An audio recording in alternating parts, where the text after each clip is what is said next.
C'est rien par rapport à la description de ce qui va arriver. Prenez cela au sérieux. À force de mépriser la patience de Dieu, de mépriser les appels de Dieu à la repentance, en repoussant, mes frères et sœurs, je ne veux pas vous faire peur, mais je veux vous mettre la crainte de Dieu. En agissant ainsi, vous vous endurcissez. Et la parole de Dieu dit, prends bien garde, qu'un jour, tu ne trouves plus le chemin de la repentance, que ton cœur se soit tellement endurci à chaque appel, que le jour où intellectuellement tu te dis « Ah bah oui, maintenant je vais vite me repentir », tu ne le pourras plus. On ne se moque pas de Dieu. Ne vous moquez pas des appels à la repentance de Dieu. Sanctification, ça veut dire mise à part. On peut utiliser le mot confinement.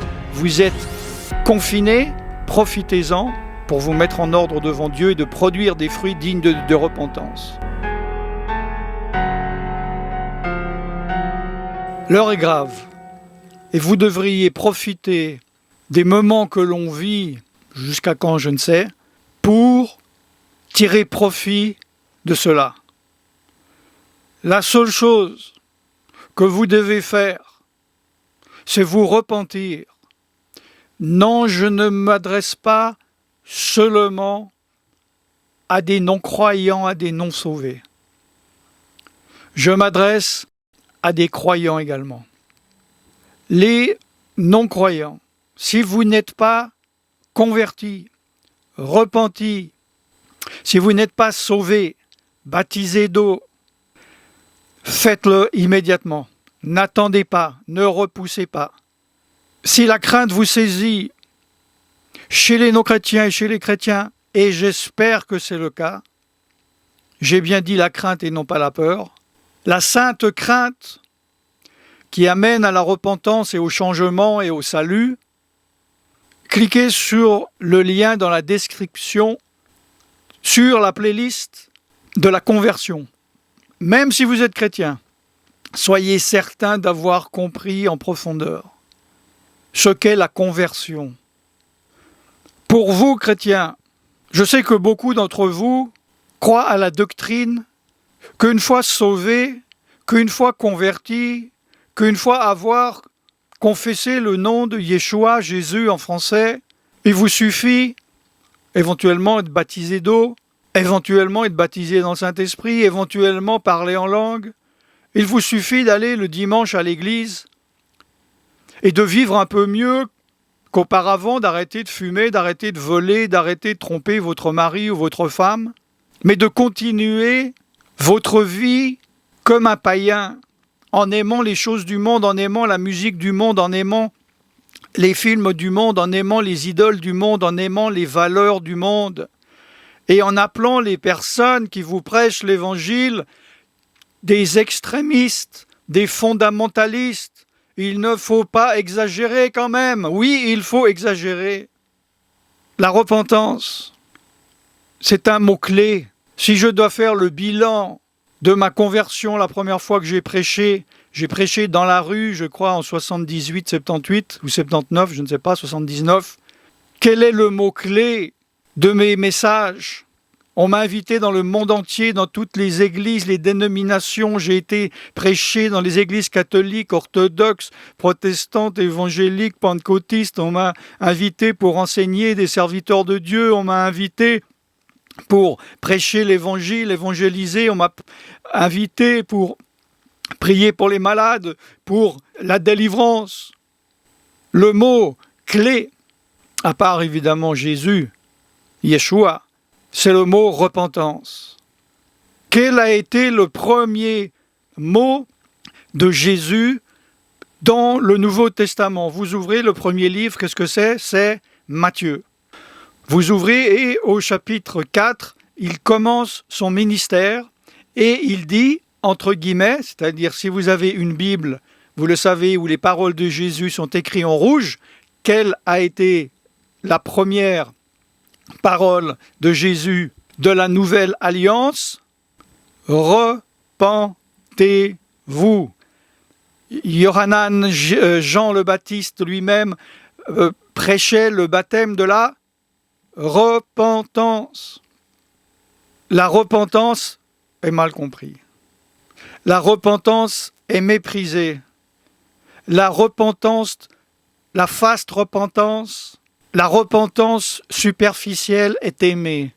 La repentance selon Dieu est haïe, car la chair la haït et les esprits dans des chrétiens la haït. Nous allons voir qu'est-ce que la repentance et ce que n'est pas la repentance. Nous allons d'abord voir ce que n'est pas la repentance. La repentance n'est pas le fait de réaliser qu'on a fait une erreur, réaliser que tout à coup ce que l'on faisait sans problème de conscience, que l'on pensait peut-être être bien, est en fait une erreur ou est considéré dans la Bible comme un péché. Il y a plein de choses que je vais dire vous, mais je m'inclus dedans, que vous pensiez faire quelque chose de bien et vous avez écouté ou lu la parole de Dieu, écouté un prédicateur et vous dites « Ah bon, comment ça ?» Et vous avez commencé à avoir un processus pour comprendre que en fait, ce que vous pensiez être bien était mauvais. Et vous avez réalisé que c'est un péché peut-être pour Dieu ou pour vous-même. Mais la repentance n'est pas réaliser l'erreur. Autre misconception. La repentance n'est pas le regret. Ce n'est pas se dire « Oh oui, finalement, ce que je fais n'est pas bien, je le regrette. » Si vous regrettez, mais vous continuez, ce n'est pas de la repentance. La repentance n'est pas même arrêter de pécher ou de commettre l'erreur. Moi, je peux vous dire, vous m'appelez, allô, oui, bonjour, je suis en train de tromper mon mari, est-ce mal? Oui, ah bon, qu'est-ce que je dois faire? Arrêter. Et la personne, par peur, arrête. Mais il n'y a pas de repentance là-dedans. Alors oui, c'est mieux d'arrêter. Mais là, nous parlons de repentance. Alors, nous allons voir maintenant, qu'est-ce que la repentance? Quand j'ai dit la repentance n'est pas réaliser l'erreur, regretter, arrêter. La repentance, c'est réaliser l'erreur ou le péché, regretter le péché, l'arrêter et réparer. C'est-à-dire, c'est le tout. Vous ne pouvez pas simplement réaliser l'erreur et continuer à vivre. Vous pouvez. Il y a des gens qui le font. Ah oui, alors maintenant je sais que c'est pas bien de voler. Mais bon, j'ai besoin de l'argent, je continue. Vous ne vous êtes pas repenti. Vous pouvez regretter, mais continuez. Vous n'êtes pas repenti. Vous pouvez arrêter, comme je l'ai dit, mais sans repentance, par légalisme. Vous faisiez quelque chose que les gens voyaient. Vous dites, ah ben, je vais arrêter de le faire, les gens vont plus le voir. Mais je continue à le faire en cachette. Vous ne vous êtes pas repenti. La repentance, non seulement est ces trois choses, mais cela doit être ces trois choses ensemble et d'une manière profonde, spirituellement, émotionnellement, et pas seulement intellectuellement, doctrinalement. Je pourrais vous montrer, par exemple, vous me dites « Ah ben moi je mens, mais je crois pas, je mens pas pour faire du mal aux gens, au contraire, c'est pour les préserver, je vois pas l'erreur. » Et moi, je peux vous montrer dans la Bible, vous parler, vous convaincre, et intellectuellement, vous vous dites, oui, ah oui, c'est une erreur. Et vous pouvez même me dire, ah ben alors je regrette, et je vais arrêter, mais sans profondeur. Pas la repentance selon Dieu. La repentance selon Dieu doit être accompagnée par le Saint-Esprit, doit être faite profondément. C'est une œuvre du Saint-Esprit. La repentance, c'est l'œuvre du Saint-Esprit, c'est la tristesse du Saint-Esprit qui vous mène à la repentance. Et si cela est fait en profondeur par l'Esprit de Dieu et pas par soi-même, cela amène à une vraie repentance. Et la finalité, c'est évidemment la réparation. J'ai entendu beaucoup de messages de beaucoup de prédicateurs ne pas parler de ces réparations. Ah, t'as volé dans la caisse tous les mois 100 € pendant 10 ans. Tu sais maintenant que c'est mal, oui. Tu as regretté, oui. Tu as arrêté, oui. Tu as même confessé, oui, dans l'assemblée. Ah, tu es béni, gloire à Dieu, je vais te promouvoir ancien de l'assemblée. Non, il faut réparer. Il faut produire, comme la parole de Dieu le dit, des fruits dignes de repentance. La vraie repentance produit du fruit. La fausse repentance, la repentance superficielle, intellectuelle, doctrinale, religieuse, ne produit pas de fruits. Elle s'arrête là. Mais la repentance de Dieu est productive. Et le produit de cela, le fruit, c'est de pouvoir en témoigner, de pouvoir être un témoignage quand les gens voient que vous avez changé. C'est de voir que vous avez donné votre témoignage. Mais c'est de réparer. Vous avez volé 10 000 € en disant DIX plus loin ANS, dans la caisse de votre patron, vous devez réparer. Vous devez aller et risquer les conséquences de vos actes. Vous pouvez lui implorer pardon pour qu'il ne vous livre pas aux autorités en disant « je vais réparer, j'ai fait une erreur, je vais vous rembourser avec même des intérêts » parce que c'est la justice de Dieu, nous le voyons dans la première alliance, cela est écrit, c'est la Bible qui a créé, c'est Dieu qui a instauré les dommages et les intérêts, ce n'est pas les sociétés modernes. Et vous devez payer. Je connais des personnes qui ont dû faire de la prison après s'être repentis. Il aurait été plus facile de ne rien dire, et de ne pas en parler, de ne pas faire de prison et de garder le secret. Maintenant, vous êtes dans une situation où peut-être vous réfléchissez, parce que vous êtes confiné. Ça, vous savez, ça ressemble un peu aux fêtes de fin d'année, quand vous êtes confiné, mais en fait, vous êtes sous l'influence des artifices d'aller faire des cadeaux, de vous voir en famille. C'est un confinement particulier. Et très peu de gens se repentent. Beaucoup se suicident. Dans ce temps, vous devriez en profiter pour vous repentir, une repentance sincère, une repentance profonde, changer, que ce coronavirus, qu'il en sorte des chrétiens convertis, repentis, changés, que des témoignages affluent des quatre coins de la terre pour la gloire de Dieu. Ce coronavirus, je vous parle en mars 2020, et je ne suis pas prophète. Je ne sais pas s'il va se résorber en 3 mois, il va revenir l'année prochaine, s'il est pire que ce qu'on pense. De toutes les manières, ce n'est pas un des fléaux, comme dit beaucoup même, de l'Apocalypse. C'est rien par rapport à la description de ce qui va arriver. Prenez cela au sérieux. À force de mépriser la patience de Dieu, de mépriser les appels de Dieu à la repentance, en repoussant, en méprisant, en disant « oui, mais bon, la situation n'est pas si dure que ça. Si un jour, vraiment, ça sera plus dur. » Mes frères et sœurs, je ne veux pas vous faire peur, mais je veux vous mettre la crainte de Dieu. Moi, je ne peux pas, c'est l'Esprit de Dieu qui le fait. En agissant ainsi, vous vous endurcissez. Et la parole de Dieu dit, prends bien garde, qu'un jour, tu ne trouves plus le chemin de la repentance, que ton cœur se soit tellement endurci à chaque appel, que le jour où intellectuellement tu te dis, ah bah oui, maintenant je vais vite me repentir, tu ne pourras plus. On ne se moque pas de Dieu. Ne vous moquez pas des appels à la repentance de Dieu.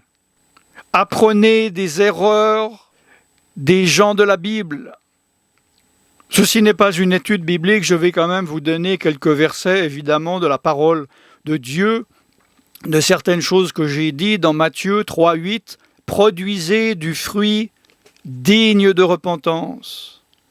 Les disciples envoyés par Yeshua, Jésus, dans Marc 6,12, ils partirent et ils prêchèrent quoi? La repentance. Luc 3,8, très important. Produisez des fruits dignes de la repentance et ne vous mettez pas à dire en vous-même, nous avons Abraham pour père, car je vous déclare que de ces pierres, Dieu peut susciter des enfants à Abraham.